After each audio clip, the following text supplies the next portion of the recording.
నేడు సంవత్సరం చివరి అమావాస్య శుక్ర అమావాస్య నాడు ఈ పరిహారాలు పాటిస్తే అడ్డంకులు తొలగిపోతాయి. హిందూ మతంలో మార్గశిర అమావాస్యకు ప్రత్యేకత ప్రాముఖ్యత ఉంది. ఇది ఈ ఏడాది వచ్చే చివరి అమావాస్య. ప్రతి ఏటా మార్గశిర అమావాస్య డిసెంబర్ మరియు జనవరి మధ్య వస్తుంది. అటువంటి పరిస్థితుల్లో ఈ సమయంలో చలిగా ఉంటుంది. ఈ కారణంగా ఈ సమయంలో మరింత పెరుగుతుంది.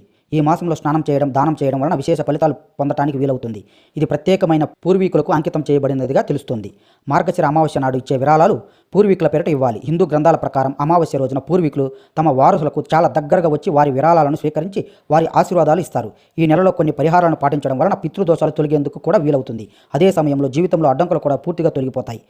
ఇప్పుడు ఈ అమావాస్య నాడు పాటించవలసిన పరిహారాలు ఏంటో చూసేద్దాం. మార్గశిర అమావాస్య నాడు పేదలకు శాలువాలు లేదా దుప్పట్లు మొదలైనవి దానం చేస్తే అది చాలా శుభప్రదమైనదిగా పరిగణించబడుతుంది. అలాగే ఉన్ని బట్టలను దానం చేయవచ్చు. ఈ విరాళాలను ఎప్పుడూ పూర్వీకుల పేరిటే చేయాలి. ఇది కుటుంబంలో శాంతియుత వాతావరణాన్ని సృష్టిస్తుంది. అదే సమయంలో జీవితంలోని ప్రతి అడ్డంకి ముగుస్తుంది. అటువంటి పరిస్థితిలో ఈ దానం శుభప్రదమైనదిగా భావిస్తారు.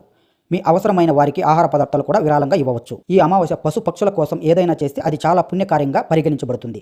పూర్వీకులు మన ఆహారాన్ని తీసుకుని వారి ఆశీర్వాదాలు ఇస్తారు. అటువంటి పరిస్థితుల్లో వారికి ఎప్పటికప్పుడు ఆహారం ఇవ్వాలి.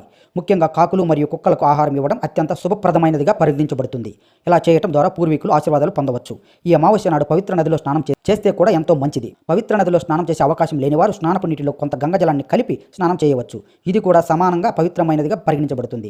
ఎవరికైనా పితృదోషం ఉంటే వారు స్నానం చేసిన తర్వాత తర్పణాలు వదలటం వంటివి చేయవచ్చు. ఈ అమావాస్య నాడు ఆవు నూనె దీపం వెలిగించడం కూడా పవిత్రమైనదిగా భావిస్తారు. ముఖ్యంగా దక్షిణ దిశలో దీపం వెలిగించడం ఉత్తమం. వాస్తవానికి ఇది పూర్వీకుల దిశగా భావించబడుతుంది. అటువంటి పరిస్థితుల్లో ఈ దిశలో ఆవు దీపం వెలిగించడం ఇంటికి సానుకూల శక్తిని తెస్తుంది. పూర్వీకుల ఆశీర్వాదాలు కూడా తెస్తుంది.